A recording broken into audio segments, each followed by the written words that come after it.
క్షమించు నాన్న.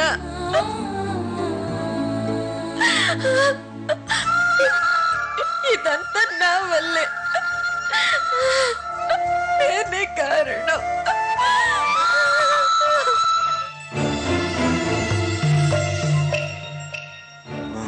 మావి గారు దేని గురించి ఎక్కువగా ఆలోచిస్తున్నట్టున్నారు.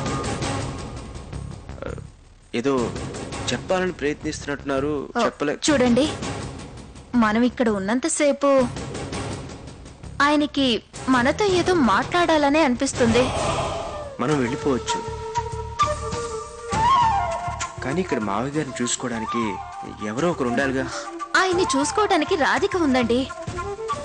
తను ఒక్కతుంటే చాలు, ఇంకెవరు ఉండాల్సిన అవసరం లేదు.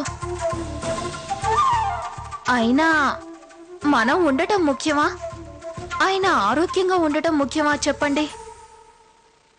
ఆయన ఆరోగ్యం ముఖ్యం అనుకో, కానీ ఆయన హెల్ప్ చేయడానికి ఎవరో ఒకరు. అమ్మాయి చెప్పేది నిజమే బాబు. అల్లుడు గారిని చూసుకోవడానికి మేమంతా ఉన్నాం కదా. భగవంతుడి దయ వల్ల తొందరగానే కోలుకుంటారు. ఈ పరిస్థితిలో ఉన్న నన్ను కన్న కూతురు నా కర్మకు వదిలేసి నా కడుపున పుట్టకపోయినా చెరదీసి పెంచానన్న విశ్వాసంతో ఈ నాన్నను ప్రాణానికి ప్రాణంగా చూసుకుంటున్నావా తల్లి? ఏ జన్మలో ఏ పుణ్యం చేసుకున్నాను, అందుకే నీలాంటి బిడ్డను పెంచగలిగాను. నువ్వు మాధవ్కు భార్యవు అన్న విషయం తెలిసాక కూడా నిన్ను మాధవ్ చెంతకు చేర్చకపోవడం నాది అంతే తప్పు తల్లి. ఇలాంటి తండ్రిని కూడా నువ్వు క్షమించి ప్రేమిస్తూ ఉంటే సిగ్గుగా ఉందమ్మా.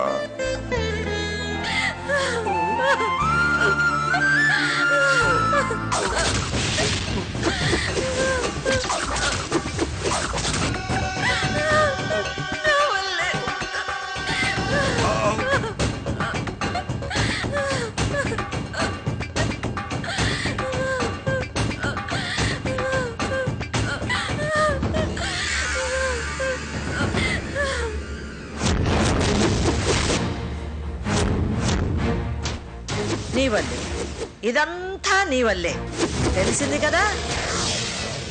ఇక ఏడుస్తున్నావెందుకే? మరి పద.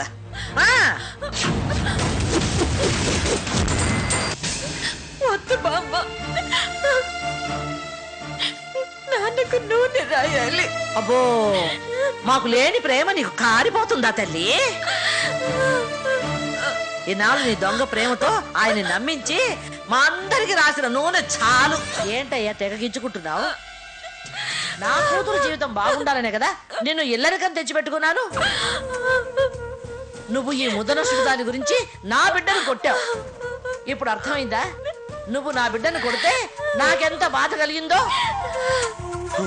ఈ దరిద్రాన్ని బయటికి తోకాయి. అమ్మా, ఎందుకమ్మా రాధికని వెళ్ళగొడుతున్నావు? ఇప్పుడు ఆయనున్న పరిస్థితిలో రాధికని వెళ్ళమంటాం నీకేమైనా న్యాయంగా ఉందా? రాధిక ఎక్కడికి వెళ్ళదు, ఇక్కడే ఉంటుంది. ఇవాళ నువ్వు ఇంట్లో నుంచి బయటికి వెళ్ళకపోతే మీ నాన్న చచ్చినంత వరకు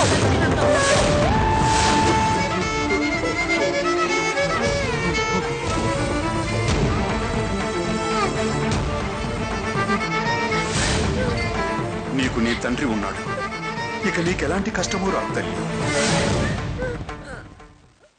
మీకేం పర్వాలేదు నారాయణరాజు గారు, మీకు మీ కూతురు రాధిక ఉంది. ఆమె మిమ్మల్ని మామూలు మనిషిని చేయగలదు. ఆ నమ్మకం మాకు.